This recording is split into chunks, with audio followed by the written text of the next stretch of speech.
Hello मेरे प्रिय साथियों, आप सब कैसे हैं। आशा करता हूँ जहाँ भी होंगे स्वस्थ और मस्त होंगे। मैं हूँ राजेंद्र और आपका अपना चैनल आरपीजीएस रिसर्च में स्वागत करता हूँ।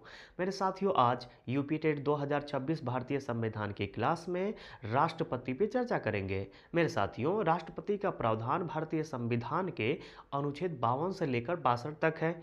इसके अतिरिक्त भी मेरे साथियों, राष्ट्रपति से संबंधित अन्य प्रावधान भी अन्य अनुच्छेदों में देखने को मिलता है, उन पे भी चर्चा करेंगे। लेकिन इस वीडियो में मेरे साथियों, जो अनुच्छेद 52 से लेकर अनुच्छेद 62 तक जो भी राष्ट्रपति से संबंधित प्रावधान किए गए हैं, उन सभी प्रावधानों को एक एक करके देखने का कार्य करेंगे। ठीक है, तो मेरे साथियों, सर्वप्रथम आइए अनुच्छेद 52 को पढ़ने का कार्य करते हैं।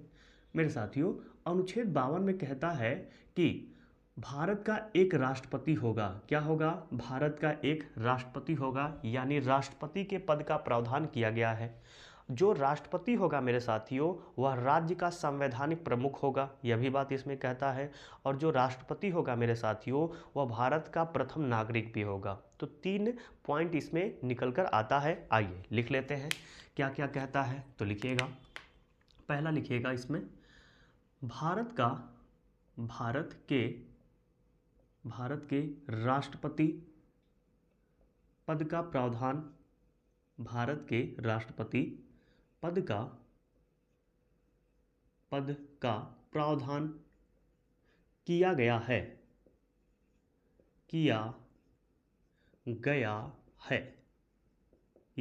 है। मेरे साथियों, आपसे एक नम्र निवेदन करता हूं कि जब भी मैं लिखूं, आप YouTube के सेटिंग में जाके थोड़ा सा स्पीड को बढ़ा लिया करिए, क्योंकि मैं थोड़ा सा धीमे लिखता हूं और आपको भी लगता होगा कि सर थोड़ा सा धीमे लिख रहे हैं, इनको तेज़ लिखना चाहिए। तो मेरे साथियों, या इसलिए तो मैं माफ़ी आपसे मांगा हूं ना कि थोड़ा सा जाके आप सेटिंग में से स्पीड को बढ़ा लिया करिए, क्योंकि मैं थोड़ा सा धीमे लिखता हूँ, आपको बोरियत महसूस ना हो। आप तेज़ कर लेंगे सेटिंग में जाके, तो मैं तेज़ लिखने लगूंगा और आपको अच्छा लगेगा। ठीक है ना? पढ़ाता तो अच्छा हूँ, बस लिखता थोड़ा सा स्लो हूँ। ठीक है, अब आते हैं पॉइंट पे। मेरे साथियों, इसमें क्या बोल रहा है कि भारत के राष्ट्रपति पद का क्या है, प्रावधान किया गया है। और जो राष्ट्रपति होगा वह राज्य का क्या होगा, संवैधानिक प्रमुख होगा। तो लिखिएगा, राष्ट्रपति राज्य का, कहाँ का? राज्य का संवैधानिक प्रमुख होगा, संवैधानिक प्रमुख होगा। ठीक है, यह भी बात कहता है किस अनुच्छेद में? तो 52 में। एक पॉइंट और लिख लीजिएगा, भारत का राष्ट्रपति भारत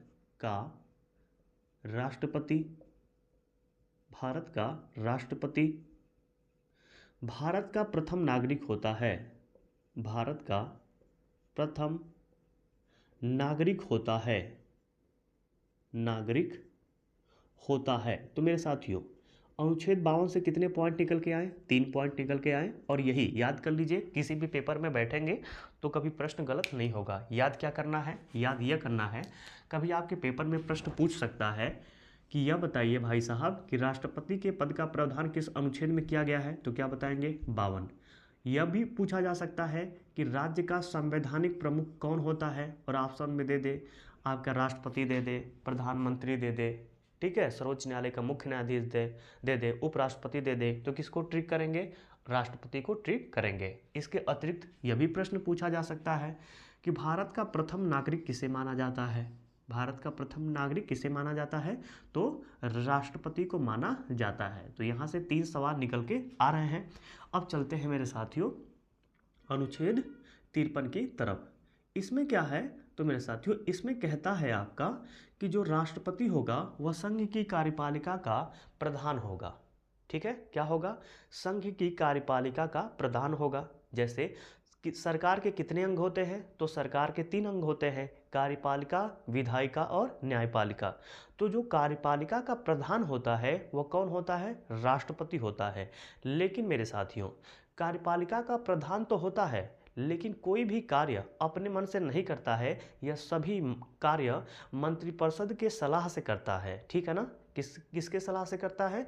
मंत्रिपरिषद के सलाह से करता है। और मंत्रिपरिषद के सलाह का जो मंत्रिपरिषद होता है उसके प्रधानमंत्री होते हैं। ये ध्यान रखिएगा, लिखवा दे रहा हूँ क्योंकि कन्फ्यूज़ बहुत ज़्यादा यहाँ से होता है। ठीक है, तो लिख लीजिएगा, लिखिएगा संघ की कार्यपालिका, संघ की कार्यपालिका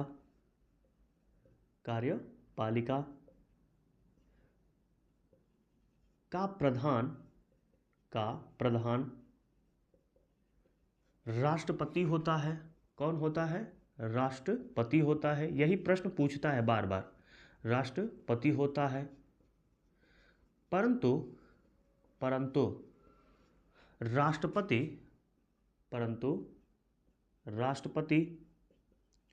कोई भी कार्य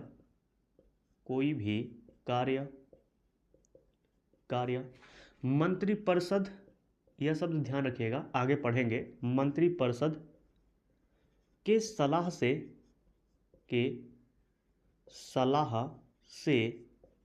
करता है। किसके सलाह से करता है? मंत्रिपरिषद के सलाह से करता है। इस प्रकार करता है। और मंत्रिपरिषद का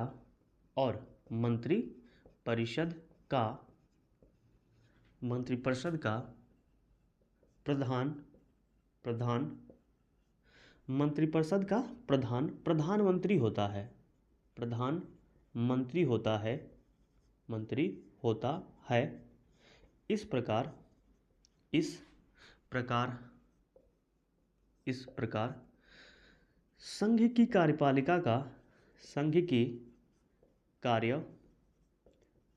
का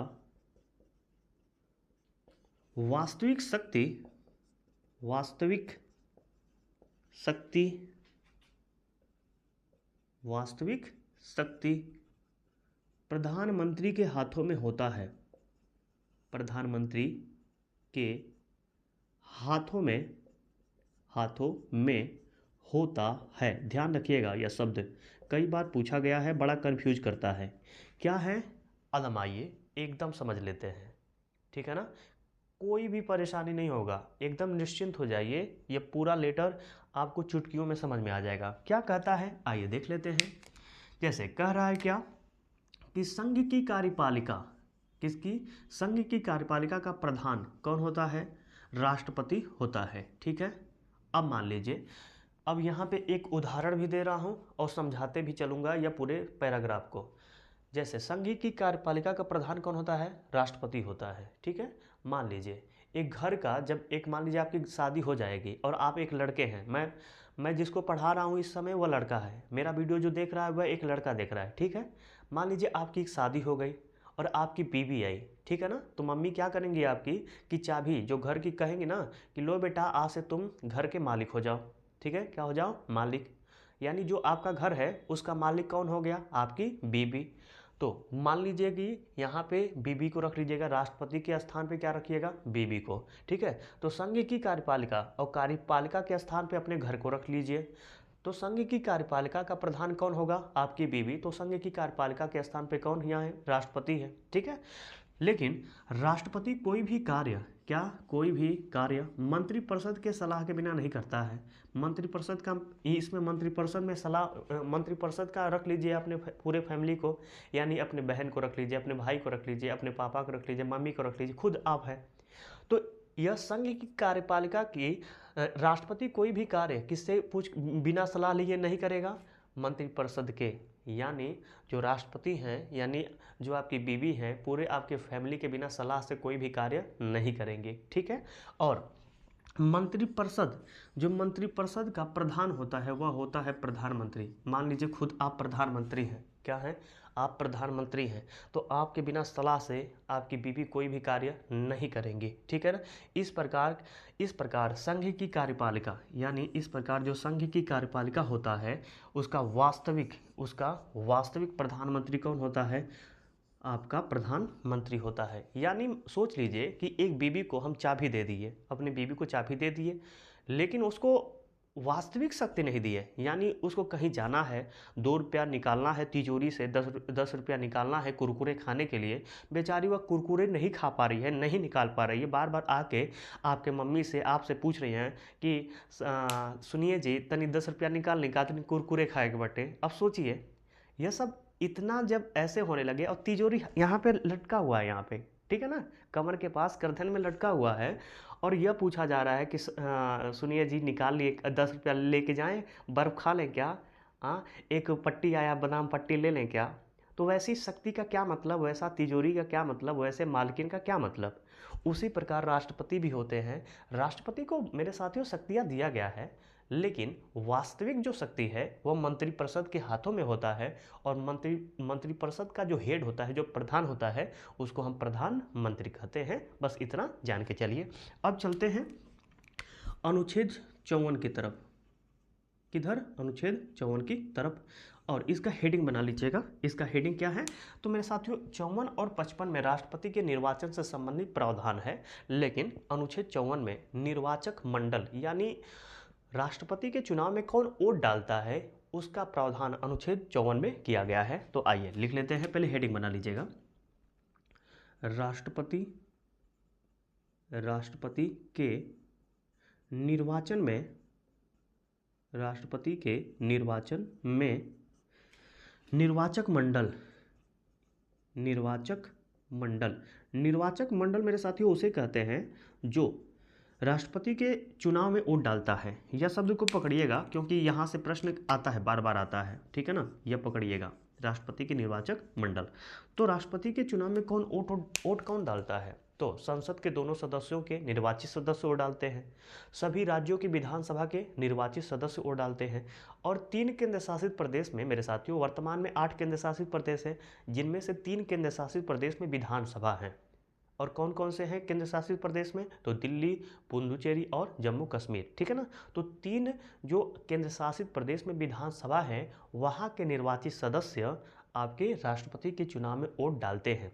तो जो भी वोट डालता है मेरे साथियों उसको क्या कहते हैं? निर्वाचक मंडल कहते हैं। आइए इसे भी लिख लेते हैं, कई बार पूछा गया है। लिखिएगा संसद पहला लिखिएगा, पहला पॉइंट बना लीजिएगा। संसद के दोनों सदनों के लोकसभा यानी राज्यसभा, ब्रैकेट में लिख लीजिएगा R+L, ठीक है ना, लोकसभा और राज्यसभा दोनों सदनों के निर्वाचित सदस्य वोट डालते हैं। क्या करते हैं? वोट डालते हैं। एक तो यह। दूसरा पॉइंट, सभी लिखिएगा, सभी विधानसभा के यानी कहने का मतलब है 28 राज्य प्लस 3 केंद्र शासित प्रदेश की बात किया जा रहा है। सभी विधानसभा के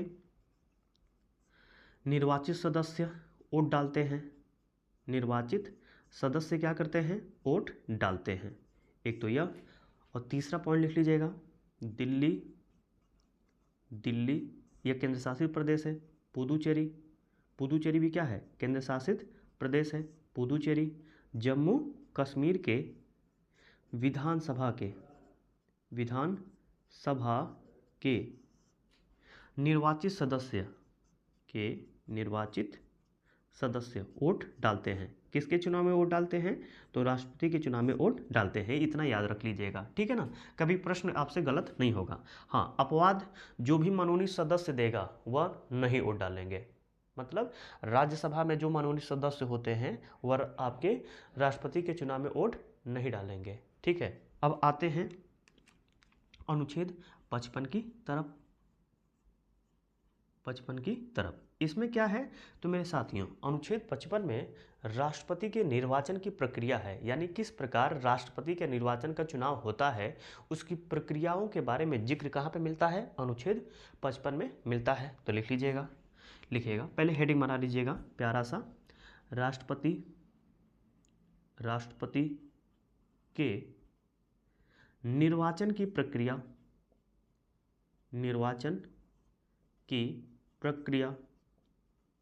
राष्ट्रपति के निर्वाचन की प्रक्रिया, यह क्या है? हेडिंग है। और इसमें क्या आपको ध्यान देना है? यह ध्यान देना है कि राष्ट्रपति के निर्वाचन की प्रक्रिया किस अनुच्छेद में है, तो अनुच्छेद 55 में है। तो राष्ट्रपति का चुनाव कैसे होता है, क्या हम लोग वोट डालते हैं, नहीं डालते हैं। जब नहीं डालते हैं तो जिसमें हम वोट नहीं डालेंगे, जिसमें जनता वोट नहीं डालती है, वैसे चुनाव को अप्रत्यक्ष चुनाव बोलते हैं। तो राष्ट्रपति का चुनाव कैसे होता है, अप्रत्यक्ष होता है मेरे साथियों। एक इसके लिए पद्धति है जिसको हम बोलते हैं अनुपातिक प्रतिनिधित्व एकल संक्रमणीय मत पद्धति के द्वारा किया जाता है। अनुपातिक का मतलब यह कहने का है कि यदि राष्ट्रपति के चुनाव में 4 कैंडिडेट खड़े होते हैं तो चारों कैंडिडेट को वोट देना पड़ता है। जैसे हम ग्राम प्रधान का चुनाव करवाते हैं तो ग्राम प्रधान के चुनाव में मान लीजिए हम किसी ऐसा कैंडिडेट है जिससे हमारा दुश्मनी है, हम उसको वोट क्यों दें, हम नहीं भी देते हैं और नहीं दिया भी जाता है। क्योंकि अगर मान लीजिए ग्राम प्रधान के चुनाव में आपके 5 कैंडिडेट खड़े हैं और पांचों कैंडिडेट को आप वोट देना चाहते हैं, कहते हैं कि मैं सबको खुश रखूंगा, किसी को भी नाराज नहीं रखूंगा, और पांचों को वोट देते हैं, तो आपका जो वोट होता है इनवैलिड हो जाता है। जबकि ऐसा प्रावधान राष्ट्रपति में नहीं है। यहाँ पे क्रमबद्ध तरीके से दिया जाता है। जिसको सबसे प्यारा मानते हैं उसको 1 नंबर देंगे, जिसको थोड़ा सा कम प्यारा मानते हैं उसको 2 नंबर देंगे, जिसको सबसे ज़्यादा दुश्मनी करते हैं, मान लीजिए वो लास्ट नंबर पे है 4 नंबर पे, तो उसको 4 नंबर देना पड़ेगा। इसको बोलते हैं अनुपातिक प्रतिनिधित्व एकल संक्रमणीय मत पद्धति। और संक्रमणीय मत पद्धति का मतलब क्या होता है, यह मेरे साथियों एक जटिल प्रक्रिया है, समझिए नहीं, कोई मतलब नहीं इसका, ठीक है। लेकिन मेरे साथियों यह जानिएगा कि इसका राष्ट्रपति का चुनाव अप्रत्यक्ष होता है, अनुपातिक प्रतिनिधित्व एकल संक्रमणीय मत पद्धति के द्वारा होता है, ठीक है। मेरे साथियों राष्ट्रपति के चुनाव लड़ने के लिए आपका 50 प्रस्तावक तथा 50 अनुमोदक की आवश्यकता होती है तथा जमानत जो राशि होती है वो 15,000 होती है। इसके अतिरिक्त मेरे साथियों कहा जाता है कि जो वह 15,000 आपका जो जमानत राशि होता है वो RBI में जमा करवाना पड़ता है। और यदि आपको आप राष्ट्रपति के चुनाव में खड़े हुए कैंडिडेट हैं, यदि आपको 1/6 वोट नहीं मिलता है तो आपका जो 15,000 जमानत राशि है वह जब्त कर लिया जाता है RBI के द्वारा। बस इतना ही है, लिख लेते हैं, ठीक है, लिख लीजिए जो भी है। आप इस अनुच्छेद से फैक्ट लिखिएगा। पहले, राष्ट्रपति का चुनाव कैसे होता है, अप्रत्यक्ष होता है, यह ध्यान रखिएगा, अप्रत्यक्ष चुनाव है इसका। और इसके अतिरिक्त क्या होता है, तो मेरे साथियों होता है आनुपातिक। कैसा होता है, आनुपातिक प्रतिनिधित्व, एकल संक्रमणीय,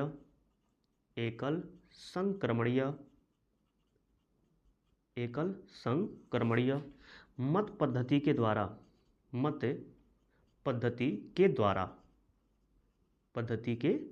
होता है। एक पॉइंट और लिख लीजिएगा। लिखना क्या है कि राष्ट्रपति के चुनाव के लिए कितने प्रस्तावक की जरूरत होती है, तो 50 प्रस्तावक की जरूरत होती है, प्लस आपके प्लस कर लीजिएगा 50 अनुमोदक की जरूरत होती है, अनुमोदन की आवश्यकता होती है। जबकि एक और पॉइंट लिख लीजिएगा, जबकि जमानत राशि कितना जमा करना पड़ता है, 15,000। कितना हजार, 15,000। और यदि 1/6 वोट नहीं मिलता है तो यह जमानत राशि जब्त कर ली जाती है। और यह जमा कहाँ किया जाता है, तो RBI में। कहाँ पे, RBI में, रिजर्व बैंक ऑफ इंडिया में जमा करना पड़ता है, ठीक है। बस इतना ध्यान रखेंगे, आपके पेपर में कभी प्रश्न गलत नहीं होगा। अब चलते हैं अनुच्छेद 56 की तरफ, तो हेडिंग डाल लीजिएगा, अनुच्छेद 56। और इसमें क्या है, तो मेरे साथियों इसमें कहता है राष्ट्रपति का कार्यकाल। राष्ट्रपति का कार्यकाल कितने वर्षों का होता है, तो 5 वर्ष का होता है। लेकिन कार्यकाल से पहले वह किसे अपना त्यागपत्र दे सकता है, तो उपराष्ट्रपति को दे सकता है। तो पहले 2 पॉइंट लिखिएगा, बहुत इंपॉर्टेंट है, यहाँ से भी लिखिएगा। राष्ट्रपति का कार्यकाल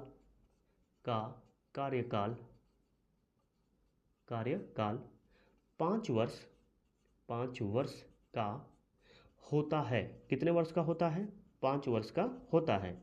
एक पॉइंट यह ध्यान रखना है। दूसरा, राष्ट्रपति कार्यकाल से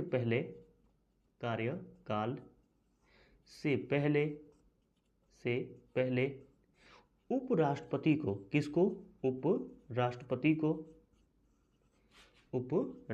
को त्यागपत्र देकर, क्या कर त्यागपत्र देकर अपना पद छोड़ सकता है, अपना पद अपना पद छोड़ सकता है, छोड़ सकता है। तो मेरे साथियों यह 2 पॉइंट में आपको क्या ध्यान रखना है, आइए बात कर लेते हैं। ध्यान ये रखना है कि राष्ट्रपति के कार्यकाल से संबंधित प्रावधान किस अनुच्छेद में है, तो क्या बताएंगे, अनुच्छेद 56 में किया गया है। एक तो यही प्रश्न पूछ लेता है, बहुत महत्वपूर्ण प्रश्न बन जाता है कि राष्ट्रपति के कार्यकाल का प्रावधान किस अनुच्छेद में है, तो क्या बताएंगे, अनुच्छेद 56। और यह पूछ ले कि राष्ट्रपति का कार्यकाल कितने वर्षों का होता है, तो क्या बताएंगे, अनुच्छेद, अरे आपका अनुच्छेद नहीं, 5 वर्ष का होता है। कितने वर्ष का होता है, तो 5 वर्ष का होता है। और यह पूछ ले मेरे साथियों कि यह बताइए कि यदि राष्ट्रपति अपना त्याग पत्र देकर पद छोड़ना चाहता है तो किसे त्याग पत्र देगा, तो उपराष्ट्रपति को देगा। किसको देगा, उपराष्ट्रपति को देगा। इसके अतिरिक्त मेरे साथियों एक प्रावधान और है जिससे राष्ट्रपति को कार्यकाल से पहले हटाया जा सकता है, वह है महाभियोग। और महाभियोग क्या होता है, कैसा होता है, इसका मुख कैसा होता है, आपका ललाट कैसा होता है, यह कैसा है, सुंदर है या गोर है, इसके बारे में संविधान में कहीं भी जिक्र नहीं मिला है। बस एक शब्द है महाभियोग, महाभियोग है, वियोग नहीं है, भ है, भालू भवाला भ है, वियोग है। और यह तब लागू होता है जब राष्ट्रपति संविधान का उल्लंघन कर कर कोई कार्य करता है, तब राष्ट्रपति पर क्या लगता है, महाभियोग। महाभियोग का प्रावधान मेरे साथियों अनुच्छेद 56 में है, जबकि महाभियोग की प्रक्रिया आपका अनुच्छेद 61 में है। यह ध्यान रखिएगा, बड़ा कंफ्यूज करता है। महाभियोग का प्रावधान अनुच्छेद 56 में है, जबकि महाभियोग की प्रक्रिया यानी जो महाभियोग का प्रस्ताव लाया जाएगा वह कैसे कैसे पारित होगा, इसके बारे में उल्लेख अनुच्छेद 61 में किया गया है।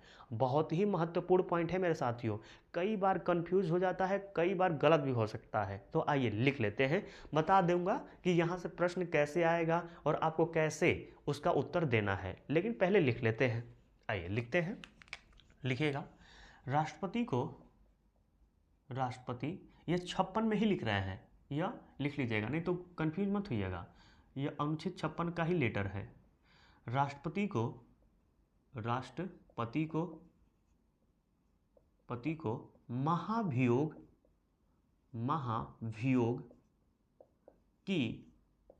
महाभियोग की प्रक्रिया के तहत, किसके तहत, महाभियोग की प्रक्रिया के तहत कार्यकाल से पहले, कैसे, कार्यकाल से पहले हटाया जा सकता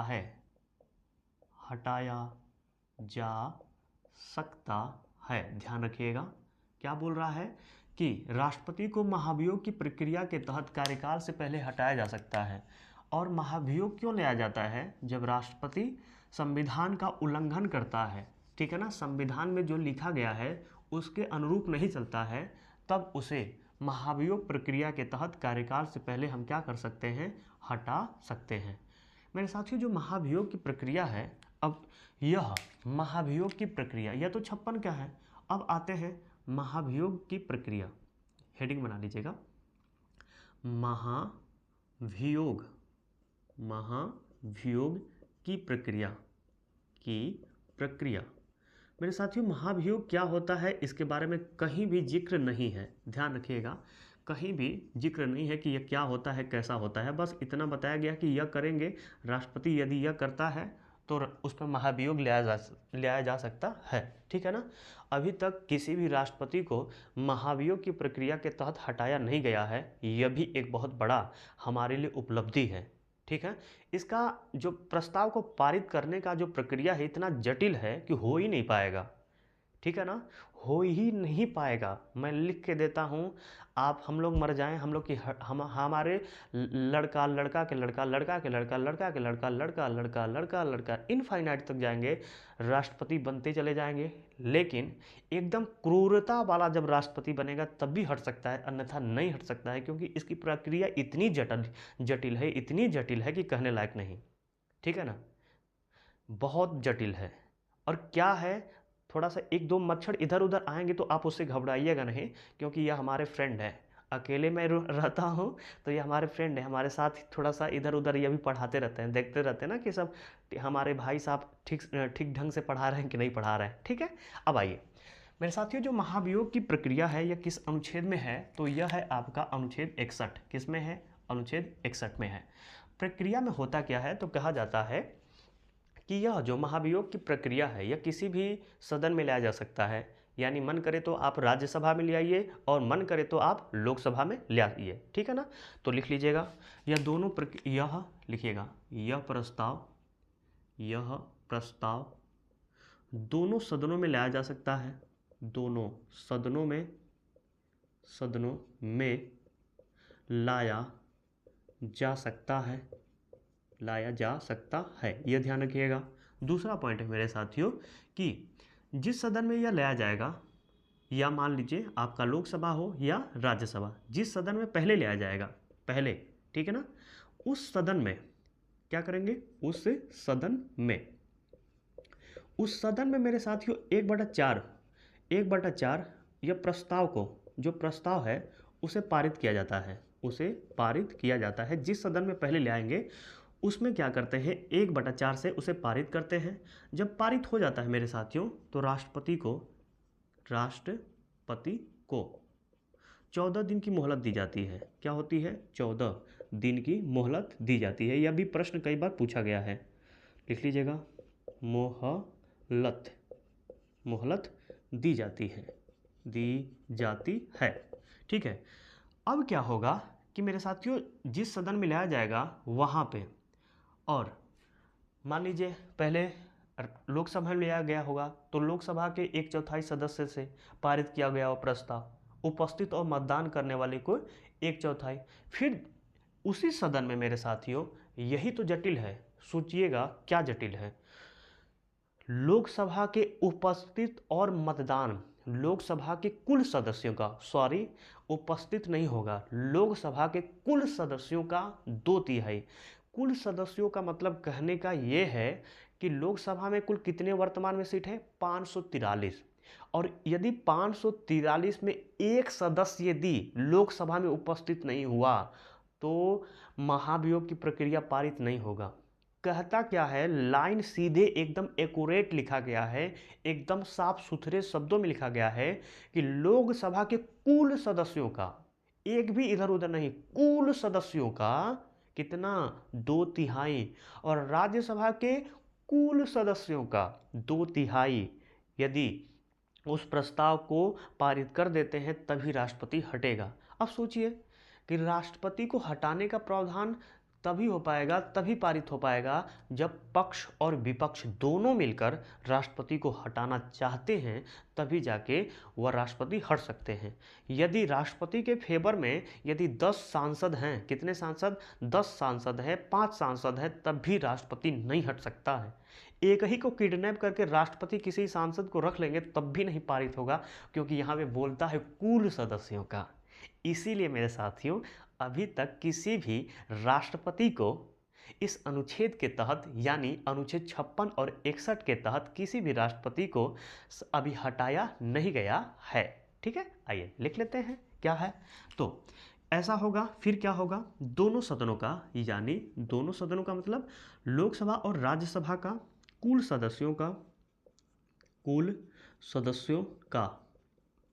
सदस्यों का 2/3 बहुमत, कितना बहुमत, 2/3 बहुमत प्राप्त हो जाता है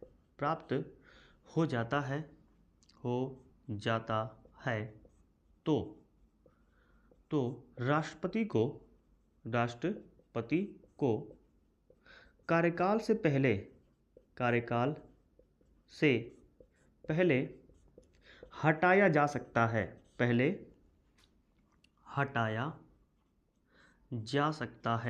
जा सकता है। एक तो यह पॉइंट है। दूसरा पॉइंट मेरे भाई लिख लेना, नोट करके लिखिएगा कि जो यह हटाने की प्रक्रिया है यह अर्ध न्यायिक प्रक्रिया है। अर्ध न्यायिक का प्रक्रिया कहने का मतलब है कि जो लोकसभा में और राज्यसभा में जो सांसद हैं यह न्यायालय के ज्ञाता नहीं है। न्यायालय का मतलब है कानून के ज्ञाते नहीं है, और जो कानून का ज्ञाता नहीं होता है और यह सब कार्य करता है ना, यानी मान लीजिए अदालत का काम अदालत का कार्य करता है, कुछ न्याय का कार्य करता है, तो वैसे सभी कार्य को अर्ध न्यायिक कार्य कहते हैं। मान लीजिए आप ही हैं और आपके दोस्त में और उसके गर्लफ्रेंड में झगड़ा हो गया, तो आप सुलह सपाटा करवाते हैं, तो उसको बोलते हैं अर्ध न्यायिक प्रक्रिया।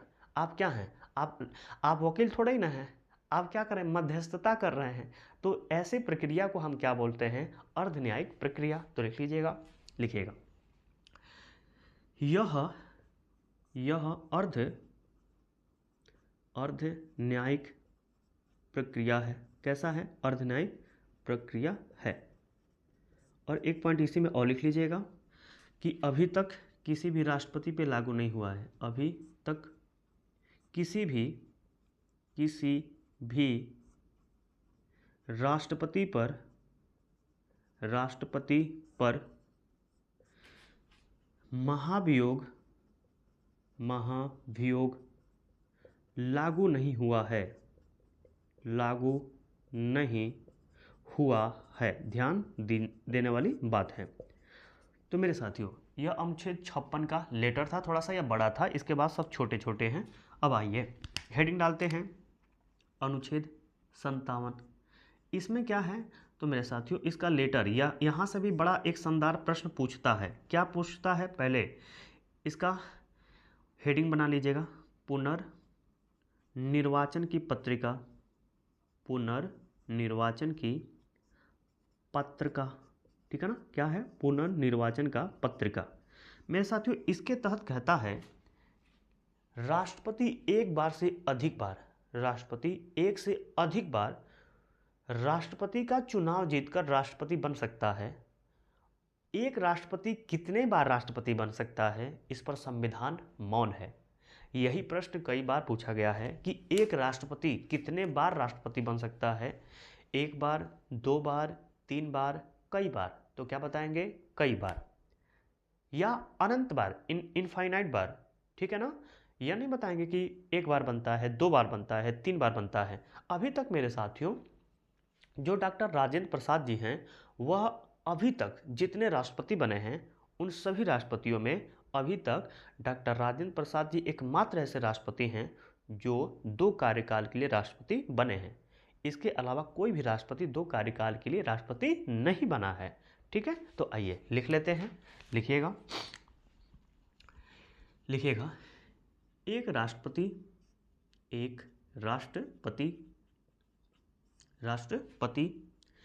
से अधिक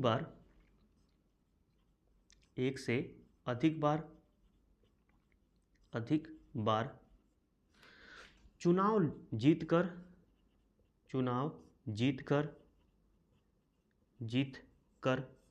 राष्ट्रपति बन सकता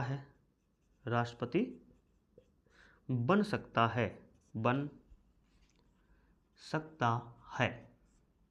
ठीक है, मान लीजिए पूछ दे आपके पेपर में कि एक व्यक्ति या एक राष्ट्रपति कितने बार राष्ट्रपति बन सकता है, तो ऑप्शन में रहेगा कई बार, और इसी को आप क्या कर लीजिएगा? ट्रिक कर दीजिएगा, या कोई सीमा नहीं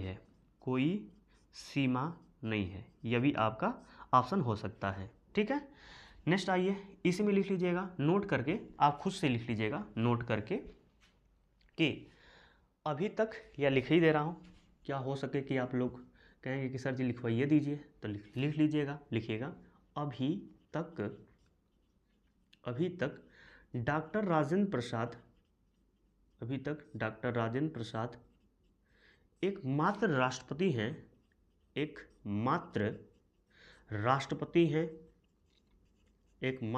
राष्ट्रपति हैं जो 2 कार्यकाल के लिए, कितने? 2 कार्यकाल के लिए राष्ट्रपति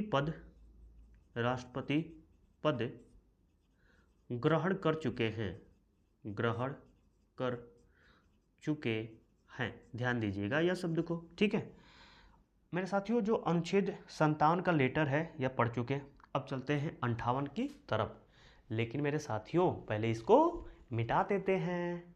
मेरे साथियों, अनुच्छेद 58 में राष्ट्रपति बनने के लिए क्या योग्यता होनी चाहिए उसका उल्लेख किया गया है। तो आइए जानते हैं कि राष्ट्रपति बनने के लिए क्या योग्यता होनी चाहिए।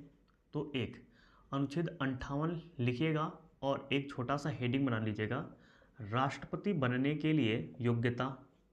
राष्ट्रपति बनने की योग्यता। तो आइए हम भी देखते हैं क्या हम लोग राष्ट्रपति बन सकते हैं। यदि योग्यता होगा तो जरूर बन जाएंगे। तो यह हेडिंग है हमारी, क्या, राष्ट्रपति बनने की योग्यता। पहला योग्यता में कहता है कि भारत का नागरिक होना चाहिए। क्या होना चाहिए? भारत का नागरिक होना चाहिए। नागरिक होना चाहिए। तो हम लोग भी भारत के नागरिक हैं, यानी पहली जो योग्यता है इसमें हम लोग क्या है, सफल हैं, यानी हैं इसमें। दूसरा कहता है न्यूनतम आयु।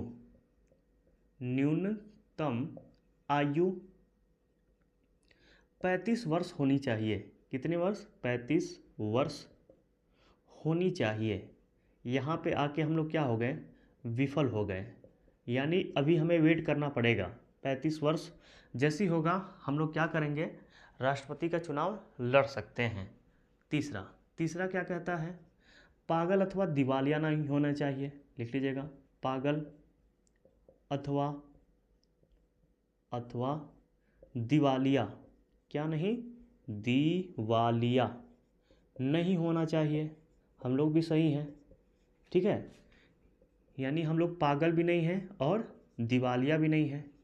यानी हम कह सकते हैं कि हम लोग नहीं गजनी हैं, नहीं तेरे नाम हैं, नहीं दिलवाले वाले अजय देवगन हैं, ठीक है, और नहीं हम क्या हैं, नीरव मोदी हैं जो पैसा लेकर भाग गया था, ठीक है। दिवालिया भी नहीं है, न दिवालिया घोषित हुए हैं। एक तो यह कहता है। और न्यूनतम आयु कितनी होनी चाहिए? आपका 35 वर्ष होनी चाहिए। भारत का क्या होना चाहिए, नागरिक होना चाहिए। चौथा कहता है मेरे साथियों कि लोकसभा की सदस्यता हेतु योग्यता होनी चाहिए। लोकसभा की सदस्यता हेतु योग्यता रखनी चाहिए, ठीक है, लिख लीजिएगा। चौथा, लोकसभा की सदस्यता हेतु, सदस्य बनने हेतु योग्यता होनी चाहिए। योग्यता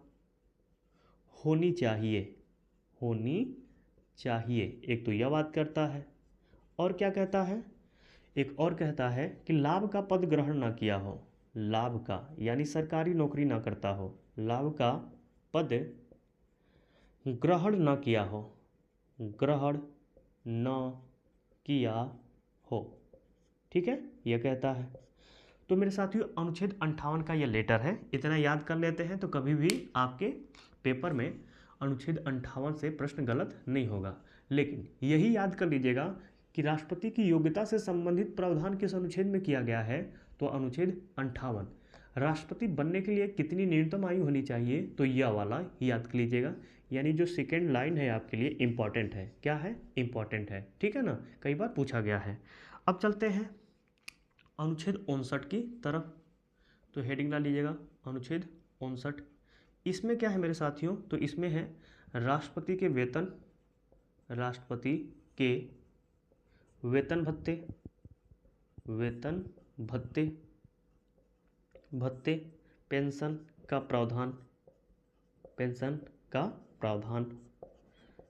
प्रावधान। मेरे साथियों, सीधे तो डायरेक्ट एक यही प्रश्न पूछ लेगा कि राष्ट्रपति के वेतन भत्ते पेंशन का प्रावधान किस अनुच्छेद में किया गया है, तो क्या बताएंगे, अनुच्छेद 59 में किया गया है। दूसरा प्रश्न पूछा जा सकता है कि राष्ट्रपति को कुल कितना वेतन मिलता है, तो 5 लाख रुपया प्रति माह, 5 लाख रुपया प्रति माह दिया जाता है, और यह आपका टैक्स फ्री होता है। क्या होता है? टैक्स फ्री, यानी इस पर आपका टैक्स नहीं लगता है, ठीक है, ध्यान रखिएगा। और क्या दिया जाता है, तो राष्ट्रपति को रहने के लिए घर दिया जाता है। क्या दिया जाता है? घर दिया जाता है। कई सारे देते हैं, लेकिन हमारे लिए पैसा और घर बहुत महत्वपूर्ण है, यहाँ से प्रश्न बनता है, इसलिए घर भी बता दे रहे हैं। जहाँ पे राष्ट्रपति रहते हैं, ठीक है, थोड़ा सा इंक कम हो गया है, दूसरा बदल ले रहे हैं मार्कर। मेरे साथियों, जिस घर में राष्ट्रपति जी रहते हैं उस घर को हम बोलते हैं राष्ट्रपति भवन। क्या बोलते हैं? राष्ट्रपति भवन। ठीक है। और राष्ट्रपति जो भवन का मेरे साथियों डिज़ाइन है, क्या डिज़ाइन, वह तैयार किए थे सर एडविन लुटियंस। यह प्रश्न पूछा गया है। ठीक है, सर एडविन लुटियंस ने तैयार किया था, तो लिख लीजिएगा सर एडविन लुटियंस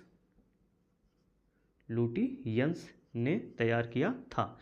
मेरे साथियों, जो राष्ट्रपति भवन है, अब जानते होंगे कि आपका अरावली का जो विस्तार है वो दिल्ली तक है, और दिल्ली का जो जहाँ तक दिल्ली का विस्तार है, लास्ट छोर है अरावली का, उसे बोलते हैं मजनू का टीला।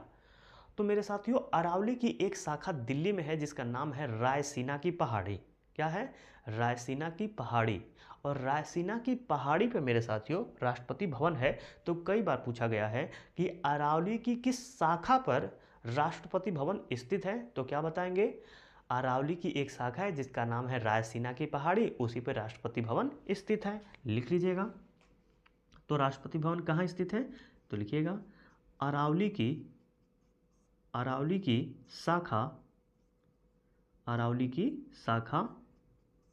रायसीना की पहाड़ी पर, रायसीना की पहाड़ी पर। बस इतना ध्यान देना है, अनुच्छेद 59 से आपका कभी भी प्रश्न गलत नहीं होगा। ठीक है, अब चलते हैं मेरे साथियों नेक्स्ट अनुच्छेद यानी अनुच्छेद 60 पर। इसमें क्या है? तो मेरे साथियों इसमें है आपका शपथ। क्या है? शपथ है। तो हेडिंग डाल लीजिएगा शपथ। और यही प्रश्न कई बार पूछा गया है, एक बार नहीं बार बार पूछा गया है कि यह बताइए कि किस अनुच्छेद में राष्ट्रपति की शपथ के बारे में प्रावधान है। तो क्या बताएंगे? राष्ट्रपति के बारे में, शपथ के बारे में प्रावधान अनुच्छेद 60 में है। और राष्ट्रपति को शपथ कौन दिलवाता है? तो मेरे साथियों राष्ट्रपति को शपथ सर्वोच्च न्यायालय का मुख्य न्यायाधीश दिलवाते हैं। तो लिख लीजिएगा राष्ट्रपति को शपथ सुप्रीम कोर्ट के मुख्य न्यायाधीश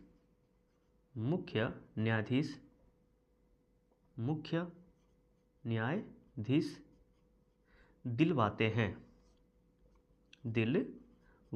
हैं। और जब ये नहीं रहते हैं तो वरिष्ठ न्यायाधीश दिलवाते हैं। ठीक है, वरिष्ठ न्यायाधीश दिलवाते हैं। यह ध्यान रखिएगा, कई बार यहाँ से भी प्रश्न बना हुआ है। अब चलते हैं नेक्स्ट अनुच्छेद पे मेरे साथियों। नेक्स्ट अनुच्छेद है अनुच्छेद 62।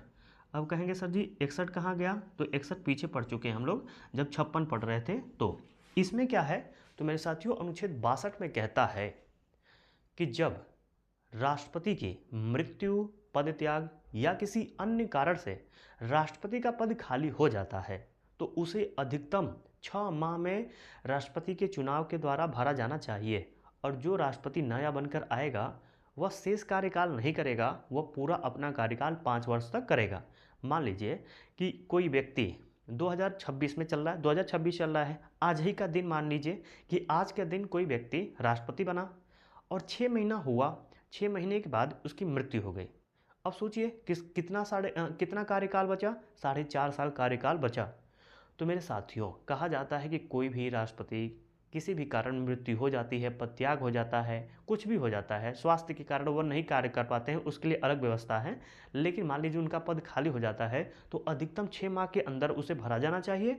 और जो भी नया राष्ट्रपति आएगा वह शेष कार्यकाल नहीं करेगा, वह पूरा कार्यकाल 5 वर्ष तक करेगा। ठीक है, लिख लेते हैं इसको भी, इंपॉर्टेंट है। यहाँ से जो अधिकतम 6 माह तक एक नया राष्ट्रपति चुना जाना चाहिए, वही पूछा गया है, बार बार पूछा गया है, 1000 बार पूछा गया है। ठीक है, तो लिख लेते हैं क्या क्या है, लिखिएगा। यदि राष्ट्रपति की मृत्यु, पदत्याग व किसी अन्य कारण से पद रिक्त हो जाता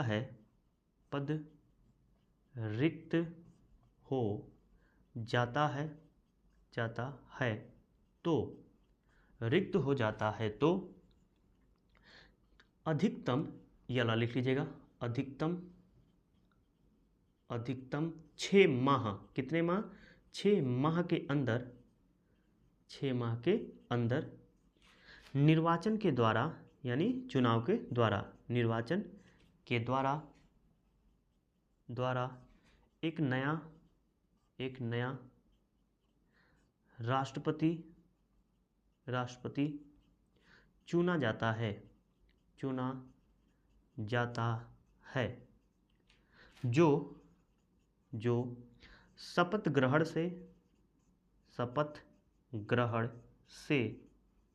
अपना पूरा कार्यकाल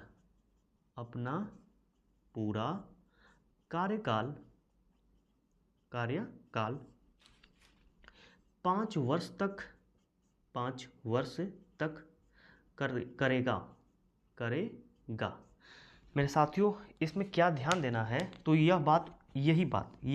वाली ध्यान देना है कि यदि राष्ट्रपति की राष्ट्रपति की क्या हो जाती है, मृत्यु हो जाती है, पद त्याग हो जाता है, या किसी अन्य कारण से उसका पद खाली हो जाता है, तो अधिकतम कितने माह के अंदर एक नया राष्ट्रपति चुनना है? तो 6 माह। यही बार बार पूछा गया है इस लेटर से, तो ध्यान दीजिएगा, ये बहुत इंपॉर्टेंट है। ठीक है, तो मेरे साथियों, जो राष्ट्रपति से संबंधित महत्वपूर्ण प्रावधान थे अनुच्छेद 52 से लेकर 62 तक, उन्हें पढ़ने का कार्य किए हैं।